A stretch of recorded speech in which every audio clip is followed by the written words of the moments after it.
అనంత కరుణామయుడు పరమ కృపాశీలుడు అయిన అల్లాహ్ పేరుతో.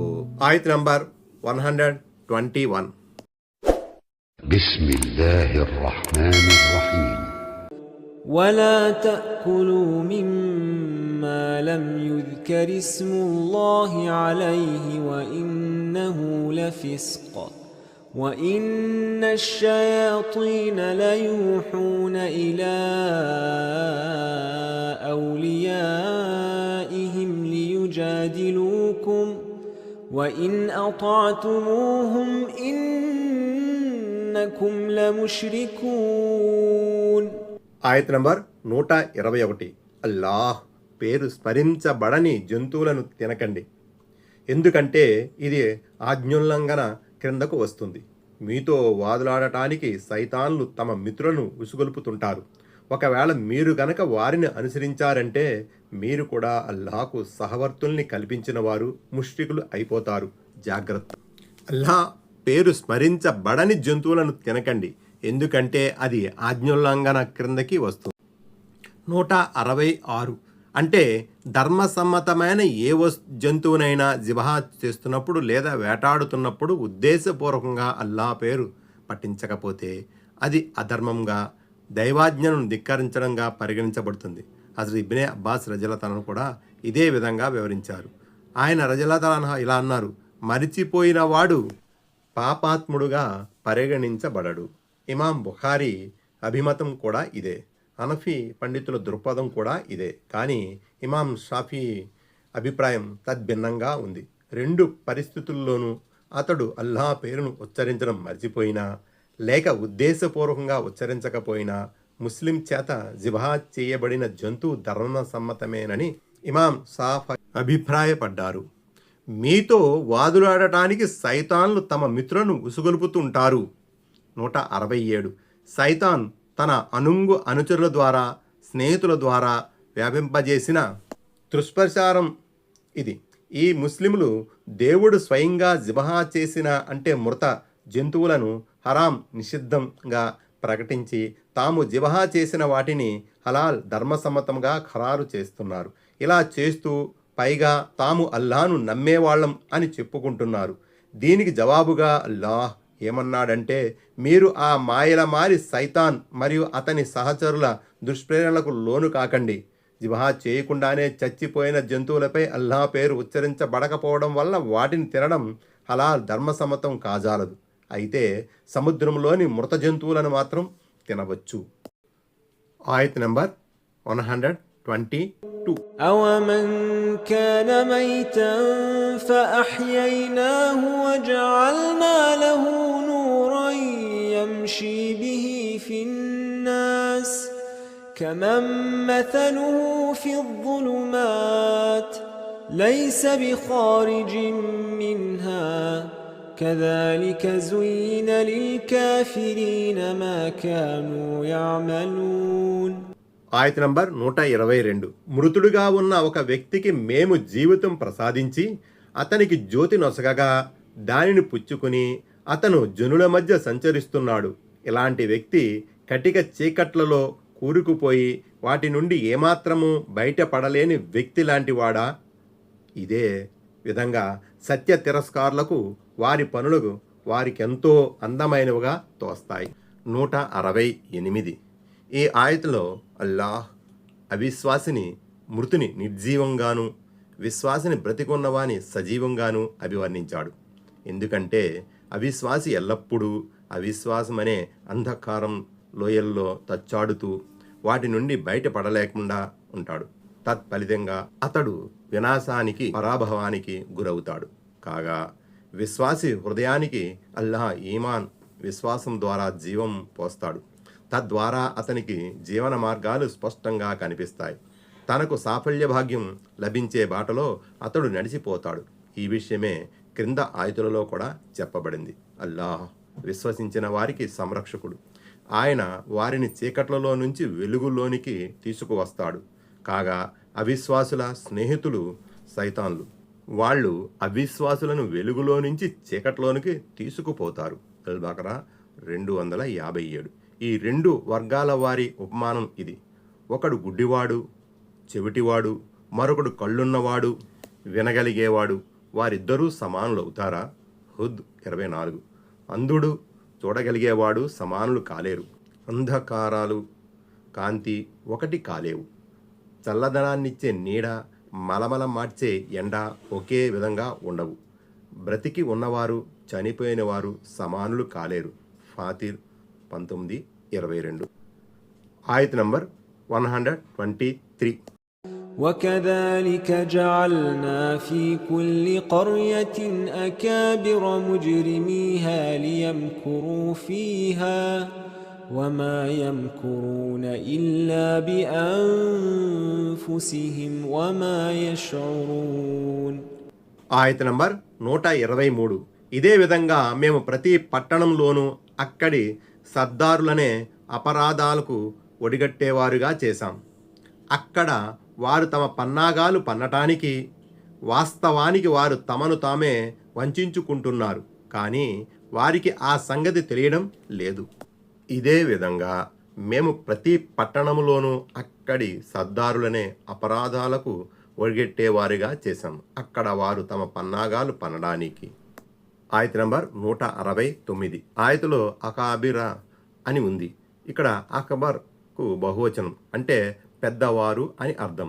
ఇక్కడ పెద్దవారంటే అవిశ్వాసుల, అవిధేయుల, సర్దారులు అని భావం.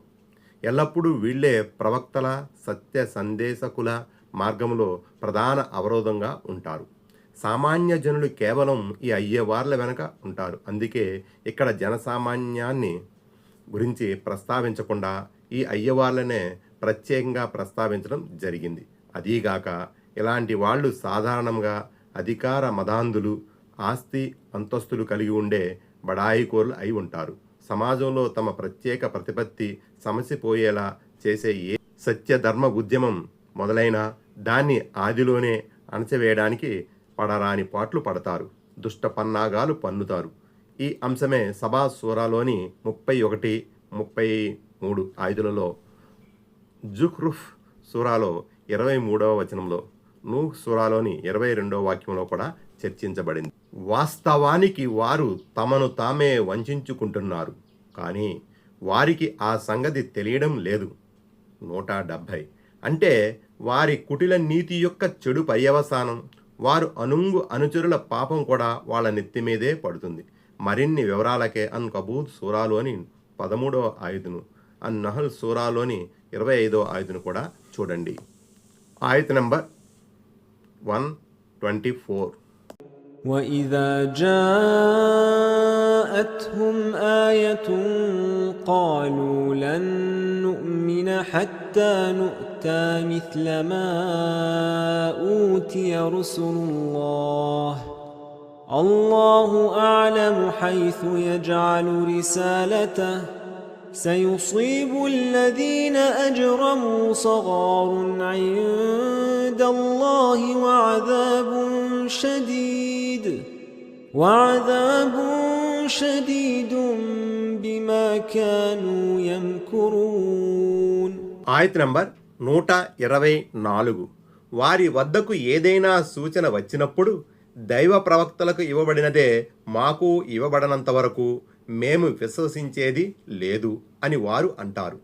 తన దౌత్యాన్ని ఎవరికి అందజేయాలో అల్లాహకే బాగా తెలుసు. అతి త్వరలోనే అపరాధులు అల్లాహ్ వద్దకు చేరుకుని పరాభవాన్ని, తమ దుష్ట పన్నాగాలకు గాను కఠినాతి కఠినమైన శిక్షను అనుభవిస్తారు. దైవ ప్రవక్తలకు ఇవ్వబడినదే మాకు ఇవ్వబడనంత వరకు.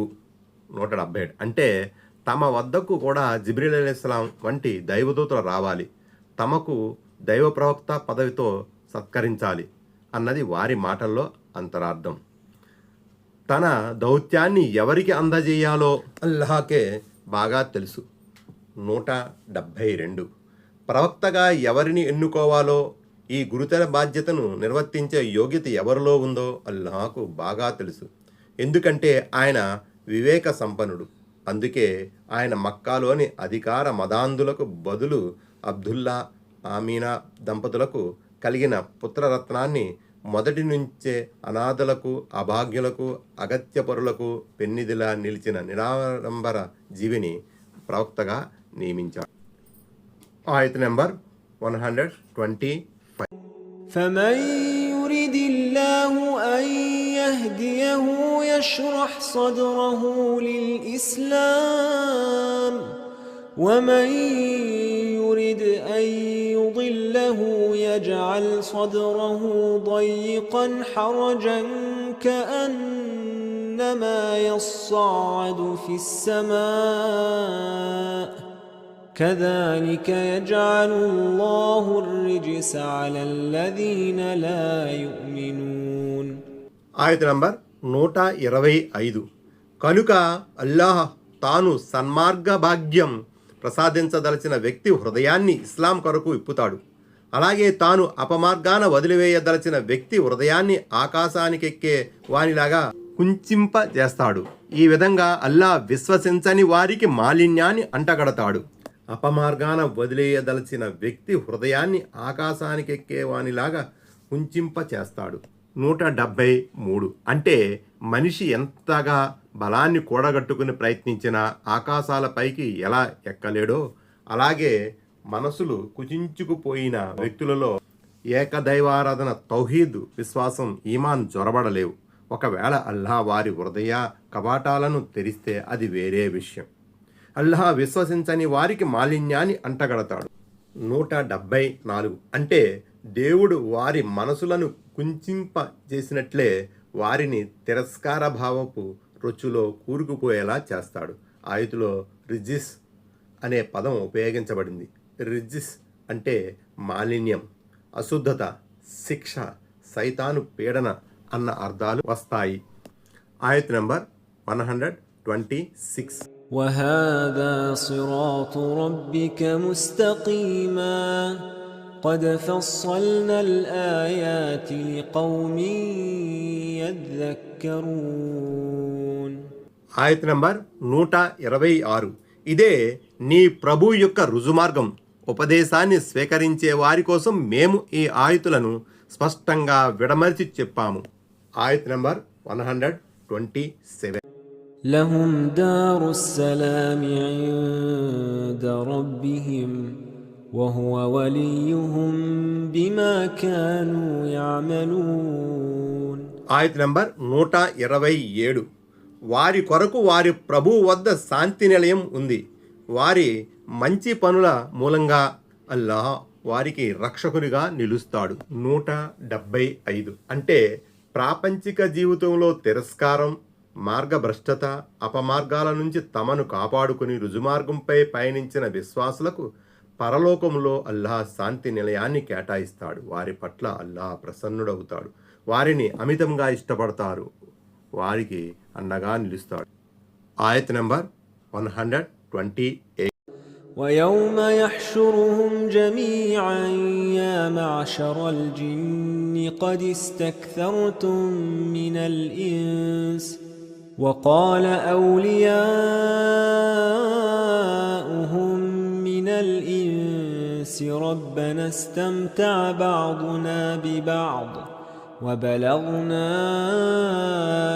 أجلنا الذي أجلت لنا قال النار مثواكم خالدين فيها إلا ما شاء الله إن ربك حكيم عليم.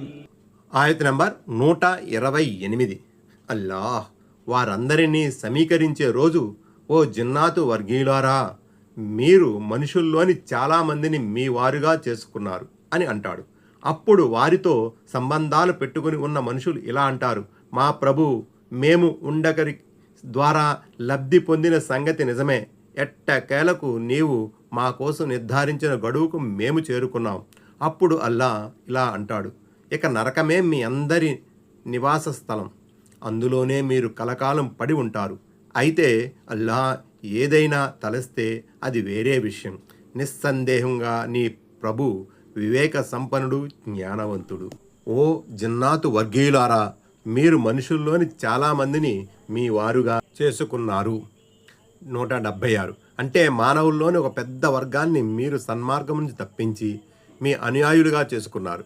ఈ విషయమే అల్లాహ్ యాసిన్ సూరాలో కూడా ప్రస్తావించాడు. ఆయన ఇలా సెలవిచ్చాడు: ఓ ఆదాం సంతతి వారులారా, సైతాన్ను పూజించవద్దని, వాడు మీకు బహిరంగ శత్రువని, మీరు దాస్యం మాత్రమే చేయాలని, ఇదే సరైన మార్గమని నేను మీకు తాకీదు చేయలేదా? ఈ సైతాన్ మీలో ఒక పెద్ద వర్గాన్ని పెడత్రోవ పట్టించాడు, అయినా మీరు గ్రహించలేకపోయారా? యాసిన్ 60-62. మా ప్రభు, మేము ఒండొకరి ద్వారా లబ్ధి పొందిన సంగతి నిజమే. 177. ఇంతకీ జిన్నులు మానవులు ఉండొకరి ద్వారా పొందిన లబ్ధి ఏమిటి? దీనికి 2 భావార్థాలు చెప్పబడ్డాయి. ఒకటి, జిన్నులు మానవుల ద్వారా లబ్ధి పొందడం అంటే వారు మానవుల్ని తమ అనుయాయులుగా చేసుకున్నారు, వారి ద్వారా తమ ఉద్దేశాలను నెరవేర్చుకున్నారు.